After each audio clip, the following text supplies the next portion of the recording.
Bonjour et bienvenue, voici notre tour d'horizon économique, géopolitique et boursier. Nous sommes le jeudi 3 novembre pour comprendre comment tourne la planète finance. C'est sur la bourse au quotidien et nulle part ailleurs.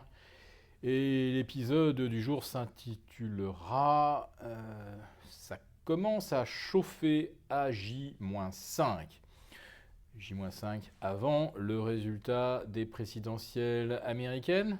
Mais on pourrait également dire J-30 avant le scrutin en Italie qui va entériner ou non eh bien, la suppression du Sénat en Italie, simplification constitutionnelle, mesures d'économie, mais surtout une sorte de sondage grandeur nature de la politique menée par Matteo Renzi et en quelque sorte également un référendum pour ou contre l'Europe dans le pays qui, avec la Grèce, connaît la croissance la plus faible et le plus fort taux de chômage et le plus fort taux d'endettement également.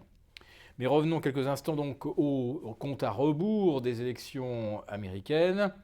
Eh bien, on ne sait pas trop sur quoi ça peut déboucher. Néanmoins, les nouvelles révélations concernant les emails, plusieurs dizaines de milliers, il risque d'y en avoir, comme on dit, pour tous les goûts. Et puis surtout, ça risque de mettre encore plus en évidence comment la fondation Clinton pratique le trafic d'influence à une échelle jamais vue pour d'anciens dirigeants américains ou qui prétendent, au contraire, accéder aux plus hautes fonctions. Il est évident que ça risque d'ancrer encore plus dans leur dégoût du système ceux qui s'en sentent exclus. Et puis, il y a aussi le fait que ces fuites, cette fois-ci, ne viennent pas de Moscou, de hackers, comme ceux qui avaient mené l'attaque coordonnée contre plusieurs grands sites californiens. Là, cette fois-ci, il semblerait que ça soit le travail d'un insider. Alors, est-ce un démocrate pro-Sanders? Est-ce un républicain souhaitant évidemment mettre Hillary Clinton en difficulté? On n'en sait pas grand-chose. Par contre, la piste russe semble exclue, ce qui en dit quand même assez long sur les bouleversements tectoniques qui sont en train de se jouer aujourd'hui entre démocrates, républicains et au sein même des deux partis, car il y a aussi toute une fraction du parti républicain qui ne soutient pas Donald Trump, tout comme il y a des démocrates qui ne soutiennent pas Hillary Clinton, ce qui est quand même une situation assez inédite dans l'histoire de la démocratie américaine. Et Wall Street, eh bien, avec tout ça, commence à donner des signes de faiblesse, et notamment les indices commencent à entamer, fragiliser leur support moyen terme. En ce qui concerne le S&P, par exemple, on a bien enfoncé la zone des 2120, 2110. Et puis on s'aperçoit aujourd'hui qu'en préouverture, on va essayer de revenir au-delà de ces supports. Bref, il y a eu une alerte à la baisse, peut-être le déclenchement de quelques stop-ventes, et puis derrière, comme d'habitude, hop, on va essayer d'invalider le signal baissier, de faire courir les vendeurs pour faire remonter les indices américains.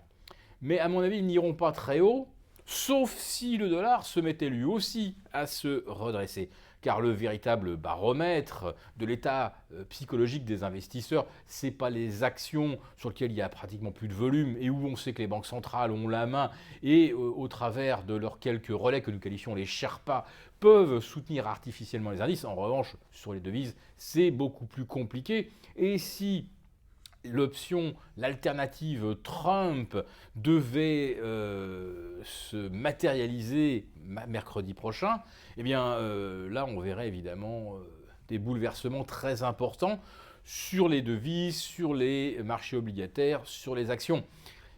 Les actions seront finalement peut-être les dernières à bouger. Ça bouge déjà sur les devises avec un dollar à 1,11. C'est déjà un message en soi-même.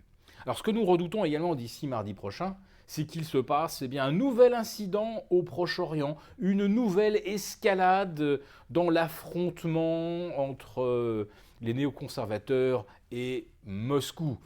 M. Trump, lui, soutient la ligne inverse, c'est-à-dire tenter de trouver une solution avec Vladimir Poutine pour arrêter les frais au Proche-Orient. Ça, c'est pas dans les plans des conservateurs. Eux, ils ne veulent pas arrêter les frais, ils veulent au contraire que ça aille le plus loin possible, éventuellement jusqu'en Iran. En tout cas, un programme de guerre qu'on peut qualifier d'extensible à l'infini, puisque le Proche-Orient et même les ex-républiques soviétiques pourraient à leur tour faire l'objet de déstabilisation.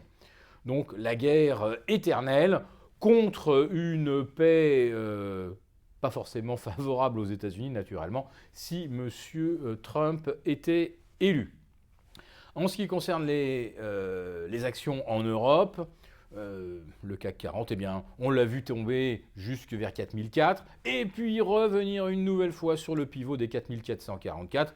Rappelez-vous du titre de notre chronique de la veille, quand vous ne savez pas où va le CAC 40, vous n'avez qu'à l'attendre à 4444. Et bien voilà, aujourd'hui, une nouvelle fois, cette règle non écrite se confirme. Le CAC à 4444.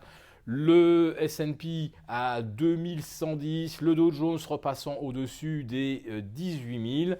Il va falloir attendre donc le signal technique. Mais si on se fie au dollar, on est déjà rentré de plein pied dans une séquence de consolidation. La remontée de l'or au-dessus des 1300 est également un bon baromètre du stress. Tiens, le baromètre du stress, justement, le VIX, il a atteint 19 hier. On serait dans une nouvelle phase de correction s'il venait à franchir les 20. Voilà donc les seuils à surveiller, notamment les 20 sur le VIX.